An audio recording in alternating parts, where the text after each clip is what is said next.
Hello friend, कैसे हैं आप सब। उम्मीद है कि आप सब अच्छे हैं, आप लोग की तैयारी अच्छी चलिए। ठीक दोस्तों, आज हम बेल्ट्रॉन का प्रैक्टिस सेट नंबर 11 आप लोग डिस्कस करने वाले, जो किरण पब्लिकेशन द्वारा है। ठीक है, और इसमें टोटल कितना सेट है? टोटल 16 सेट है। ठीक है ना।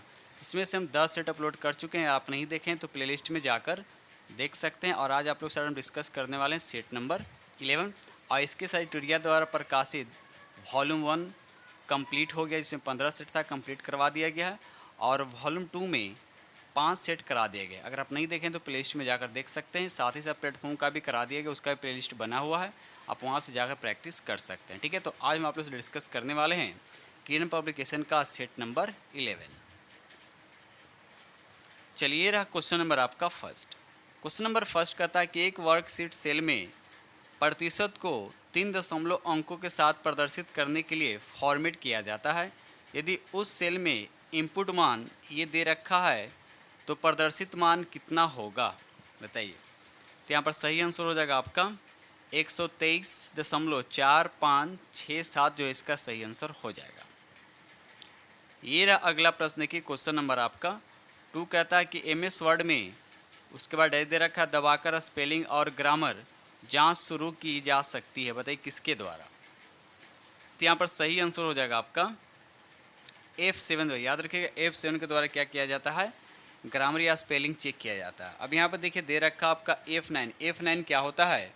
माइक्रोसॉफ्ट वर्ड में एक दस्तावेज को रिफ्रेश करता है और आउटलुक में ईमेल भेजता और प्राप्त करता है। ठीक है, आगे बढ़ते हम लोग अगले प्रश्न की तरफ।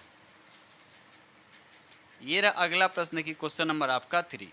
क्वेश्चन नंबर 3 कहता है MS एक्सेल 2016 में एक प्रोटेक्टेड वर्कशीट पर निम्नलिखित में से कौन सा ऑपरेशन किया जा सकता है। तो यहाँ पर 3 का राइट आंसर आपका 4 हो जाएगा। वर्कशीट डिलीट करना, तो राइट आंसर आपका 4 हो जाएगा। ठीक है, चलिए आगे बढ़ते हम लोग।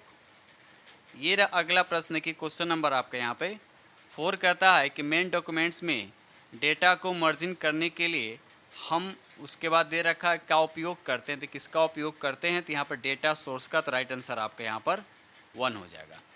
ठीक है, चलिए ये रहा अगला प्रश्न की क्वेश्चन नंबर आपका 5। कहता है MS एक्सेल 2016 में उपलब्ध अधिकतम रो की संख्या कितनी होती है। तो यहाँ पर 5 का आंसर आपका 4 हो जाएगा। 10,48,576, जो है इसका सही आंसर हो जाएगा। आगे बढ़ते हम लोग। ये रहा अगला प्रश्न की क्वेश्चन नंबर आपका 6। कहता है कि MS एक्सेल 2016 में रिव्यू मेनू के अंतर्गत ट्रैक चेंजेज में सिर्फ डैश दे रखा विकल्प होते हैं। तो आपको बताना है कितने विकल्प होते हैं। इसमें मात्र 2 विकल्प होते हैं, तो राइट आंसर आपका 1 हो जाएगा। ये रहा अगला प्रश्न की क्वेश्चन नंबर आपका यहाँ पे क्वेश्चन नंबर आपका यहाँ पर 7। कहता है कि निम्नलिखित में विषम की पहचान कर, आपको बताना है इसमें विषम कौन है। तो यहाँ पर देखा जाए तो राइट आंसर आपका 2 हो जाएगा। बोल्ट स्ट्रैप जो है, बूट स्ट्रैप जो ये आपका क्या है? विषम है। बाकी C++ जावा जो है, अब पाइथन का एक सब आपका लैंग्वेज है। क्वेश्चन नंबर यहाँ पे 8 कहता है कि DLL का पूर्ण रूप क्या होता है। तो यहाँ पर सही आंसर हो जाएगा आपका ए हो जाएगा, डायनामिक लिंक लाइब्रेरी, तो राइट आंसर आपका यहाँ पे 1 हो जाएगा। क्वेश्चन नंबर यहाँ पे 9 कहता है कि निम्नलिखित में कौन आपका विषम है। तो यहाँ पर देखा है तो राइट आंसर आपका क्या हो जाएगा? 4 हो जाएगा। टच स्क्रीन, ये टच स्क्रीन एक तरह से विषम है। बाकी आपका इंक जेड की बात करते हैं, लेज़र की बात करते हैं, डॉट मैट्रिक्स की बात करते हैं, तो तीनों क्या एक तरह का प्रिंटर है। ठीक है, चलिए आगे बढ़ते हैं हम लोग। ये रहा अगला प्रश्न, देखिए क्वेश्चन नंबर आपका 10। कहता है निम्नलिखित में विषम में से, निम्नलिखित विकल्पों में से विषम का चयन, यहाँ भी आपको बताने विषम बताने। तो यहाँ पर सही आंसर हो जाएगा आपका ए हो जाएगा, एरियल। याद रखिएगा एरियल यहाँ पर क्या हो जाएगा आपका? अलग हो जाएगा। तो राइट आंसर आपका यहाँ पर ए हो जाएगा। ठीक है, चलिए ये रहा अगला प्रश्न की क्वेश्चन नंबर आपका 11। कहता है MS वर्ड में गटर मार्जिन शब्द उसके बाद डैश दे रखा है इंगित करता है, तो किसका इंगित करता है। तो यहाँ पर सही आंसर हो जाएगा आपका 1 हो जाएगा। बाइंडिंग साइज में मार्जिन जोड़ना, तो राइट आंसर आपका यहाँ पर 1 हो जाएगा। ठीक है, चलिए ये रहा अगला प्रश्न की क्वेश्चन नंबर आपका यहाँ पे 12। कहता है निम्नलिखित में कौन सा MS पावर 2016 में अमान्य व्यू विकल्प है। तो यहाँ पर 12 का राइट आंसर आपका 3 हो जाए। इसको बोलते हैं पेज, तो राइट आंसर आपका यहाँ पे 3 हो जाएगा। क्वेश्चन नंबर यहाँ पे 13 कहता है कि इंस्ट्रक्शन डी कोडर उसके बाद डैश दे रखा है, का एक हिस्सा है तो किसका हिस्सा है, तो यहाँ 13 का राइट आंसर आपका 2 हो जाएगा। CPU जो है इसका सही आंसर हो जाएगा। ये रहा अगला प्रश्न की क्वेश्चन नंबर आपका 14 कहता है प्रत्येक स्लाइड को अलग अलग समय पर प्रस्तुत करने के लिए उसके बाद डैश दे रखा है का उपयोग करता है, तो आपको बताने किसका उपयोग करता है, तो यहाँ पर सही जो आंसर हो जाएगा आपका 4 हो जाएगा। स्लाइड ट्रांजिशन बटन जो इसका सही आंसर हो जाएगा। ये रहा अगला प्रश्न की क्वेश्चन नंबर आपका 15 कहता है कि MS एक्सेल 2016 कस्टम सेटअप को छोड़कर मार्जिन सेटअप उसके बाद दे रखा है मेनू के अंतर्गत के लिए 3 विकल्प प्रदान करता है, उनकी पहचान करें। तो बताइए यहाँ पर 15 का राइट आंसर आपका क्या होगा, तो राइट आंसर आपका 4 हो जाएगा। नॉर्मल हो जाएगा, वाइड हो जाएगा और नैरो हो जाएगा, जिसको बोलते हैं समान, चौड़ा और संकरा। ठीक है, चलिए ये रहा अगला प्रश्न की क्वेश्चन नंबर आपका यहाँ पे 16 कहता है कि नया समय और दिनांक निर्धारित करने के लिए आप उसके बाद डैश दे रखा है का उपयोग कर सकते हैं। बताइए किसका उपयोग कर सकते हैं, तो यहाँ पर राइट आंसर आपका 3 हो जाएगा। यानी कंट्रोल पैनल, याद रखिए कंट्रोल पैनल का हम लोग क्या कर सकते हैं, उपयोग कर सकते हैं। ठीक है दोस्त, चलिए आगे बढ़ते हैं हम लोग। क्वेश्चन नंबर यहाँ पे 17 कहता है कि प्रॉक्सी सर्वर निम्नलिखित में से कौन सी सेवा प्रदान नहीं करता, आपको बताने हैं यहाँ पे कि नहीं करता है। तो यहाँ पर 17 का राइट आंसर आपका 2 हो जाएगा। नेटवर्क कनेक्शन शेयरिंग जो है इसका सही आंसर हो जाएगा। ये रहा अगला प्रश्न क्वेश्चन नंबर आपका 18 कहता MS वर्ड 2016 स्क्रीनी लेआउट के ऊपरी बाएं कोने में मेनू बटन है, जिसे क्या कहा जाता है, आपको जिसको क्या कहते हैं, तो उसको फाइल बोलते हैं। तो राइट आंसर आपका यहाँ पर 3 हो जाएगा। ये रहा अगला प्रश्न की क्वेश्चन नंबर आपका 19 कहता MS एक्सेल में फंक्शन उसके बाद दे रखा श्रेणी का, आपको बताने किस श्रेणी के अंतर्गत आता है। तो यहाँ पर राइट आंसर आपका 19 का 3 हो जाएगा। मैथ एंड ट्रिग्नोमेट्री को बोलते गणित और त्रिकोणमिति, इसका सही आंसर हो जाएगा। ये रहा अगला प्रश्न की क्वेश्चन नंबर आपका 20 कहता MS वर्ड डॉक्यूमेंट्स में एक टेबल इंसर्ट करने के लिए उसके बाद डैश है मेनू पर क्लिक करना चाहिए। तो बताइए किस पे क्लिक करना चाहिए, तो यहाँ पर 20 का सही आंसर हो जाएगा आपका 3 हो जाएगा। इसको बोलते हैं इंसर्ट। ठीक है, चलिए आगे बढ़ते हैं हम लोग अगले प्रश्न की तरफ। क्वेश्चन नंबर यहाँ पे 21 कहता है कि MS एक्सेल 2016 वर्कशीट की संरचना की सुरक्षा के लिए टैब पर क्लिक करने के बाद प्रोटेक्ट विकल्प का चयन करना चाहिए। तो यहाँ पर 21 का राइट आंसर आपका 2 हो जाएगा। रिव्यू जो है इसका सही आंसर हो जाएगा। ये रहा अगला प्रश्न की क्वेश्चन नंबर आपका 22। क्वेश्चन नंबर 22 कहता है MS एक्सेल में आपके द्वारा खोले और काम किए गए मौजूदा वर्कशीट में किए गए परिवर्तनों को सेव करने के लिए निम्नलिखित में से कौन सा विकल्प सही नहीं है। आपको बताने इसमें से कौन सा विकल्प सही नहीं है। तो यहाँ पर देखा है तो पहला ही ऑप्शन दे रखा Alt+S, यानी Alt+S जो है ये आपका क्या है, गलत है। ठीक है दोस्त, चलिए आगे बढ़ते हम लोग अगले प्रश्न की तरफ। ये रहा अगला प्रश्न की क्वेश्चन नंबर आपका 23 कहता है MS वर्ड डॉक्यूमेंट्स में संपूर्ण टेक्स्ट और इमेज के चयन करने के लिए उसके बाद डैश दे रखा है का उपयोग करना चाहिए। तो यहाँ पर 23 का आंसर जो हो जाएगा आपका 3 हो जाएगा, यानी Ctrl+A जो इसका राइट आंसर हो जाएगा। ये रहा अगला प्रश्न की क्वेश्चन नंबर आपका 24 कहता है कि MS वर्ड 2016 में फाइल को पासवर्ड से सुरक्षित करने के लिए उसके बाद डैश दे रखा है पर क्लिक करना चाहिए। तो यहाँ पर 24 का जो आंसर हो जाएगा आपका 4 हो जाएगा, जिसको बोलते हैं फाइल मेनू। क्या बोलते हैं, फाइल मेनू जो है इसका सही आंसर हो जाएगा। क्वेश्चन नंबर यहाँ पर 25 कहता है कि MS एक्सेल 2016 में प्रोटेक्ट या अनप्रोटेक्ट विकल्प उसके बाद डैश मेनू के अंतर्गत उपलब्ध होता है। तो यहाँ पर सही आंसर हो जाएगा आपका 1 हो जाएगा। रिव्यू जो इसका राइट आंसर हो जाएगा। क्वेश्चन नंबर यहाँ पे 26 कहता है कि MS एक्सेल 2016 के स्मार्ट आर्ट के अंतर्गत पिरामिड एक विकल्प होता है, कितने प्रकार के पिरामिड उपलब्ध होते हैं। तो यहाँ पर 26 का राइट आंसर आपका 4 हो जाएगा। एक तरह के पिरामिड उपलब्ध होते हैं, तो राइट आंसर आपका यहाँ पर 4 हो जाएगा। आगे बढ़ते हैं हम लोग अगले प्रश्न की तरफ।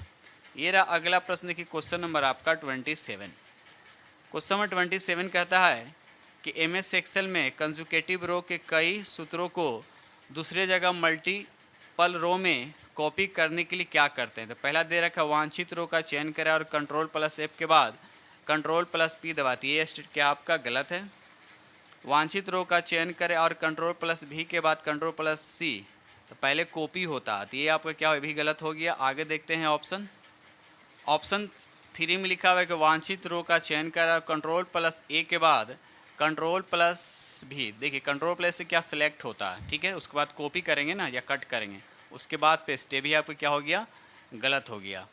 4 क्या कहता है कि वांछित रो का चयन करें, तो यहाँ पर कंट्रोल प्लस सी, ठीक है, कॉपी हो जाएगा, उसके बाद हम लोग क्या कर सकते हैं, पेस्ट कर सकते हैं, तो यहाँ पर राइट आंसर आपका क्या हो जाएगा, 4 हो जाएगा। ठीक है, चलिए आगे बढ़ते हैं हम लोग। क्वेश्चन नंबर यहाँ पे 28 कहता है कि विंडोज एक्सपी होम वर्जन के लिए निम्नलिखित में से कौन सी सुविधा उपलब्ध नहीं है, बताइए। तो यहाँ पर 28 का सही आंसर हो जाएगा आपका ए हो जाएगा, automatic software installation and maintenance जो है इसका सही आंसर हो जाएगा। ये रहा अगला प्रश्न की क्वेश्चन नंबर आपका 29 कहता है कि MS power point, question number यहाँ पे 29 कहते हैं MS पावर पॉइंट में स्लाइड शो का व्यू अगली स्लाइड पर जाने के लिए उसके बाद डैश दे रखा है का उपयोग करते हैं, बताइए किसका उपयोग करते हैं। तो 29 का राइट आंसर आपका 1 हो जाएगा, राइट एरो की इसका राइट आंसर हो जाएगा। क्वेश्चन नंबर यहाँ पे 30 कहता है कि हार्डवेयर डिवाइस को उसके बाद डैश दे रखा है के माध्यम से जोड़ा जा सकता है, तो यहाँ पर 30 का राइट आंसर आपका क्या हो जाएगा, तो 30 का राइट आंसर आपका 4 हो जाएगा, जिसको बोलते हैं हम लोग कंट्रोल पैनल, याद रखिएगा कंट्रोल पैनल जो है इसका सही आंसर हो जाएगा। ये रहा अगला प्रश्न की क्वेश्चन नंबर आपका 31 कहता है किसी प्रस्तुति में सभी स्लाइड्स के लिए एक ही स्थिति में अपने आप प्रदर्शित होने वाले ऑर्गेनाइजेशन यानी संगठन का लोगो प्राप्त करने के लिए लोगों को उसके बाद डैश दे रखा में डालना चाहिए, किस में डालना चाहिए, तो 31 का आंसर आपका 4 हो जाएगा, जिसको बोलते हैं स्लाइड मास्टर, याद रखिएगा। चलिए ये रहा अगला प्रश्न की क्वेश्चन नंबर आपका 32 कहता है MS वर्ड में राइट मार्जिन को अनदेखा करते हुए जब आप एक लंबे शब्द को लगातार टाइप करते रहते हैं तो क्या होता है, तो यहाँ पर 32 का आंसर आपका 1 हो जाएगा, जो शब्द फिट नहीं होता है वह अपने आप अगली पंक्ति में चला जाता है, तो यहाँ पर 32 का आंसर आपका ए हो जाएगा। क्वेश्चन नंबर यहाँ पे 33 कहता है कि पहले डैश दे रखा है MS पावर पॉइंट में डिफ़ॉल्ट पेज ओरिएंटेशन है, तो देखते हैं ऑप्शन क्या दे रखा है। चलिए आपका ऑप्शन दे रखा है 33 का, बताइए इसका राइट आंसर क्या होगा। तो यहाँ पर राइट आंसर आपका पहला हो जाएगा, जिसको बोलते हैं लैंड एस्केप। ठीक है, क्वेश्चन नंबर 34 कहता है MS एक्सेल वर्कशीट में फॉन्ट आकार ड्रॉप डाउन सूची में किस अधिकतम फॉन्ट साइज़ का चयन किया जा सकता है, तो यहाँ पर 34 का आंसर आपका ए हो जाएगा, जिसको बोलते हैं कितना, तो यहाँ पर 72 इसका राइट आंसर हो जाए, ऑप्शन आपका ए करेक्ट आंसर हो जाएगा। क्वेश्चन नंबर यहाँ पे 35 कहता है टेक्स्ट के लिए निम्नलिखित में से कौन सा सेल फॉर्मेटिंग विकल्प MS एक्सेल में उपलब्ध नहीं है, तो यहाँ पर 35 का आंसर आपका 3 हो जाए, इसको बोलते हैं स्लॉन्टेड इटैलिक, इसका राइट आंसर हो जाएगा। क्वेश्चन नंबर यहाँ पे 36 कहता है कि मेमोरी डिवाइसेस को जोड़ने के लिए आमतौर पर निम्नलिखित में किस बसेस का उपयोग यानी किस बस का उपयोग किया जाता है, तो यहाँ पर 36 का राइट आंसर आपका 3 हो जाएगा, जिसको बोलते हैं PCI, याद रखिएगा। चलिए क्वेश्चन नंबर यहाँ पे 37 कहता है MS वर्ड में चयनित टेक्स्ट में सभी फॉर्मेटिंग को साफ करने के लिए उसके बाद डैश दे रखा है का उपयोग करना चाहिए, तो 37 का यहाँ पर राइट आंसर आपका क्या हो जाएगा, 1 हो जाएगा, जिसको बोलते हैं कंट्रोल प्लस स्पेस बार। ठीक है, क्वेश्चन नंबर यहाँ पे 39 कहता है कि कर्नेल उसके बाद डैश दे रखा है, अब तो क्या है ये बताना है, तो यहाँ पर सही आंसर हो जाएगा आपका 3 हो जाएगा, ऑपरेटिंग सिस्टम का मध्य भाग, याद रखिएगा। चलिए क्वेश्चन नंबर यहाँ पे 39 कहता है कि USB 2.0 उसके बाद डैश दे रखा है कि उच्चतम अंतरण दर को सपोर्ट करता है, तो आपको बताना है कितने दर को सपोर्ट करता है, तो 39 का आंसर आपका 2 हो जाएगा, 480, याद रखिएगा 480 बीट्स पर सेकेंड को क्या करता है, सपोर्ट करता है, 480 MB लिखा हुआ है, MBits को क्या करता है, सपोर्ट कर सकता है।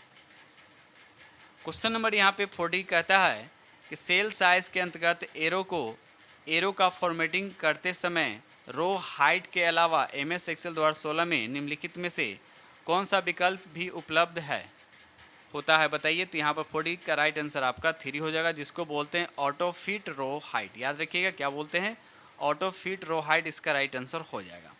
ये रहा अगला प्रश्न की क्वेश्चन नंबर आपका यहाँ पर 41 कहता है कि फाइल ऑर्गेनाइजेशन, उसके बाद डैश दे रखा है, से संबंधित है। तो यहाँ पर 41 का राइट आंसर आपका 2 हो जाएगा, जिसको बोलते हैं रिकॉर्ड्स की लॉजिकल स्ट्रक्चर, जो इसका राइट आंसर हो जाएगा।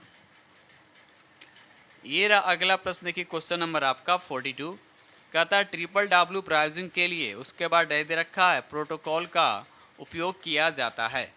तो यहाँ पर 43 42 का राइट आंसर आपका क्या हो जाएगा, HTTP, याद रखिएगा HTTP, ठीक है। इसका पूरा नाम क्या होता है, हाइपर टेक्स्ट ट्रांसफ़र प्रोटोकॉल, याद रखिएगा हाइपर टेक्स्ट ट्रांसफ़र प्रोटोकॉल, ठीक है। चलिए आगे बढ़ते हैं हम लोग। क्वेश्चन नंबर यहाँ 43 कहता है MS एक्सेल 2016 में होम मेनू के अंतर्गत नंबर समूह में अनुपलब्ध विकल्प कौन सा है। तो यहाँ पर 43 का राइट आंसर आपका 3 हो जाएगा, जिसको बोलते हैं डेसिमल पॉइंट स्टाइल, जो इसका राइट आंसर हो जाएगा। ये रहा अगला प्रश्न की क्वेश्चन नंबर आपका 44, कहता है कि मेल मर्ज में सिलेक्टेड स्टार्टिंग डॉक्यूमेंट्स में 3 ऑप्शन होते हैं, इनकी पहचान करें। तो 44 का राइट आंसर आपका 1 हो जाएगा, यूज़ करेंट डॉक्यूमेंट्स स्टार्ट या फ्रॉम, उसके बाद template from in existing documents हो जाएगा, उसके बाद करेंट डॉक्यूमेंट्स प्रयोग करें, उसके बाद टेम्पलेट से शुरू करें और उसके बाद मौजूद डॉक्यूमेंट से शुरू करें। तो राइट आंसर आपका यहाँ पर 1 हो जाएगा। ये रहा अगला प्रश्न की क्वेश्चन नंबर आपका 45। क्वेश्चन नंबर 45 कहता है निम्नलिखित में कौन MS एक्सेल 2016 में स्मार्ट के अंतर्गत एक वैलिड या साइकिल विकल्प नहीं है। तो यहाँ पर 45 का राइट आंसर आपका 3 हो जाएगा, जिसको बोलते हैं ब्रेक साइकिल। ये रहा अगला प्रश्न की क्वेश्चन नंबर आपका 46, कहता है यदि हम निम्नलिखित सूची का चयन करते हैं, बताइए चयन करते हैं, उसके अकॉर्डिंग आपको क्या बताने, यहाँ पर आंसर बताने हैं। कहता है यदि हम निम्नलिखित सूची का चयन करते हैं, आपको दे रखा है और एक स्मूथ लाइन या सरल रेखा, उसके बाद देखते इधर क्या लिखा हुआ है। चलिए यहाँ पर लिखा हुआ है स्कैटर चार्ट बनाते हैं तो फिर एक्सेल सीट में वक्र का आकार क्या होगा। तो 46 का राइट आंसर आपका यहाँ पर 2 हो जाएगा, एक पैराबोलिक, इसको बोलते हैं परवलय, इसका राइट आंसर हो जाएगा, ठीक है। चलिए आगे बढ़ते हैं हम लोग। ये रहा अगला प्रश्न की क्वेश्चन नंबर आपका 47, कहता है एक कंपाइलर आमतौर पर, उसके बाद डैश दे रखा है, फेजेस का उपयोग सोर्स फाइल को मशीन कोड में बदलने के लिए करता है। तो यहाँ पर 47 का आंसर आपका 47 का आंसर आपका 4 हो जाएगा, यानी 6 फेजेज, याद रखिएगा। चलिए क्वेश्चन नंबर यहाँ पे 48 कहता है कि निम्नलिखित विकल्पों में से विषम की पहचान करना है। तो यहाँ पर आपका विषम कौन हो जाएगा, आपका 2 हो जाएगा, ACP SAP आपका विषम हो जाएगा। बाकी FTP, उसके बाद ATTP और उसके बाद SMTP जो है, ये तीनों जो कंप्यूटर नेटवर्क का एक सूचना स्थानांतरण करने के लिए किया जाता है, और आज ये इंटरनेट के अभिन्न अंग हो चुके हैं, ठीक है। अब FTP की बात करें तो FTP का पूरा नाम क्या होता है, फाइल ट्रांसफ़र प्रोटोकॉल होता है, और HTTP का अर्थ पूरा नाम क्या होता है, हाइपर टेक्स्ट ट्रांसफ़र प्रोटोकॉल होता है। उसके बाद SMTP का पूरा नाम क्या होता है, सिंपल मेल ट्रांसफ़र प्रोटोकॉल। तो इस तरह से याद रखिएगा। क्वेश्चन नंबर यहाँ 49 कहता है कि निम्नलिखित में से कौन सा डिवाइस गेमिंग पर्पज़ के उद्देश्य के लिए अधिकतर उपयोग किया जाता है। तो यहाँ पर 49 का जॉयस्टिक हो जाएगा, राइट आंसर आपका यहाँ पर 3 हो जाएगा, ठीक है। चलिए आगे बढ़ते हैं हम लोग। क्वेश्चन नंबर यहाँ 50 कहता है कि टेलीफोन लाइन का उपयोग करके इंटरनेट कनेक्शन के लिए आपको उसके बाद डैश दे रखा की आवश्यकता होती है। तो यहाँ पर राइट आंसर आपका 2 हो जाएगा, मोडेम इसका राइट आंसर हो जाएगा। ये रहा अगला प्रश्न की क्वेश्चन नंबर आपका 51, MS एक्सेल वर्कशीट में सेल के बाहर एक टेक्स्ट ओवरफ्लो इशू को उसके बाद डैश दे रखा है विकल्प के साथ प्रबंधित किया जा सकता है। बताइए इसका राइट आंसर क्या होगा। तो यहाँ पर 51 का राइट आंसर आपका क्या हो जाएगा, 4 हो जाएगा, जिसको बोलते हैं टेक्स्ट रैपिंग, ठीक है। चलिए ये रहा अगला प्रश्न की क्वेश्चन नंबर आपका 52, कहता है कि MS एक्सेल में फार्मूलाज के अंतर्गत कौन सा लॉजिकल ऑपरेशन उपलब्ध नहीं है। तो यहाँ पर 52 का राइट आंसर आपका 1 हो जाएगा, ELS, याद रखिए ELS जो है इसका राइट आंसर हो जाएगा, ठीक है। चलिए आगे बढ़ते हैं हम लोग।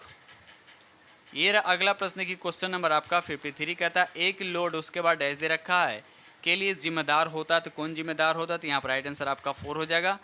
एग्जीक्यूशन जिसको बोलते हैं निष्पादन के लिए डिस्क से मेमोरी तक प्रोग्राम कोड की लोडिंग। तो यहाँ पर राइट आंसर आपका 4 हो जाएगा। क्वेश्चन नंबर यहाँ पे 54 कहता है कि मेन मेल मर्ज डॉक्यूमेंट्स क्या है। तो यहाँ पर 54 का आंसर आपका पहला ही हो जाएगा डायरेक्टरी, उसके बाद लेटर, इन्वेलप, उसके बाद लेबल्स, उसके बाद ईमेल, इसका राइट आंसर हो जाएगा।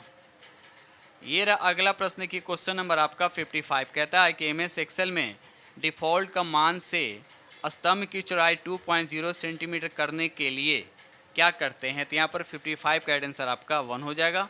कॉलम हेडिंग पर माउस को राइट क्लिक करें और फिर वांछित मान डालने के लिए कॉलम विद विकल्प का चयन करें। तो यहाँ पर 55 का आंसर आपका 1 हो जाएगा।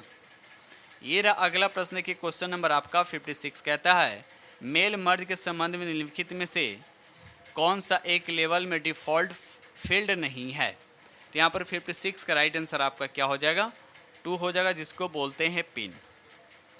क्वेश्चन नंबर यहाँ 57 कहता है कि एमएस वर्ड शुरू करने के लिए निम्नलिखित में कौन सा वैध विधि है। तो यहाँ पर 57 का राइट आंसर आपको बताने, तो यहाँ पर राइट आंसर आपका 4 हो जाएगा। डेस्कटॉप और एमएस वर्ड आइकन पर डबल क्लिक करें। तो यहाँ पर राइट आंसर आपका 4 हो जाएगा। क्वेश्चन नंबर यहाँ पर 58 कहता है कि 202.121.75.96 यह एक डैश दे रखा है आईपी एड्रेस है। तो आपको बताने किसका ये आईपी एड्रेस है। तो यहाँ पर 58 का राइट आंसर आपका 2 हो जाएगा। क्लास सी, याद रखिए क्लास सी का आईपी एड्रेस है, तो राइट आंसर आपका यहाँ पे 2 हो जाएगा। क्वेश्चन नंबर यहाँ 59 कहता है कि निम्नलिखित में से कौन मेल मर्ज में एक अमान्य डेटा स्रोत है। बताइए, मेल मर्ज की बात कर रहा था। यहाँ पर राइट आंसर आपका क्या हो जाएगा 4 हो जाएगा। पावर पॉइंट, याद रखिएगा पावर पॉइंट जो है इसका सही आंसर हो जाएगा। आगे बढ़ते हम लोग अगले प्रश्न की तरफ। ये रहा अगला प्रश्न की क्वेश्चन नंबर आपका यहाँ पे 60। क्वेश्चन नंबर 60 कहता है कि एमएस एक्सेल स्क्रीन पर वर्कशीट का नाम कहाँ प्रदर्शित होते हैं। बताइए, तो यहाँ पर 60 का राइट आंसर आपका 2 हो जाएगा। बॉटम लेफ्ट, याद रखिए बॉटम लेफ्ट यानी नीचे की तरफ किधर, तो बाएं, याद रखिएगा। ठीक है दोस्तों, इस तरह से हमने आप लोग के साथ 60 प्रश्न डिस्कस किया और उम्मीद करता हूँ कि आप लोग को ये सेशन बहुत पसंद आएगा। जो किरण द्वारा प्रकाशित सेट नंबर 11 आप लोग को आज हम डिस्कस किए हैं। ठीक दोस्त, टोटल इसमें कितना सेट है, टोटल 16 सेट। इसमें से हम 10 सेट अपलोड कर चुके हैं और ये आपका सेट 11वां सेट। ठीक है दोस्त, तो इसी के साथ हम वीडियो करते हैं समाप्त और मिलते हैं अगले वीडियो में। और जो फ्रेंड इस चैनल पर पहली बार विजिट कर रहे हैं तो चैनल को सब्सक्राइब कीजिएगा, अपने दोस्तों में शेयर जरूर कर दीजिएगा। ठीक है, तो इसी के साथ हम वीडियो करते हैं समाप्त और मिलते हैं अगले वीडियो में। तब तक के लिए थैंक यू वेरी मच।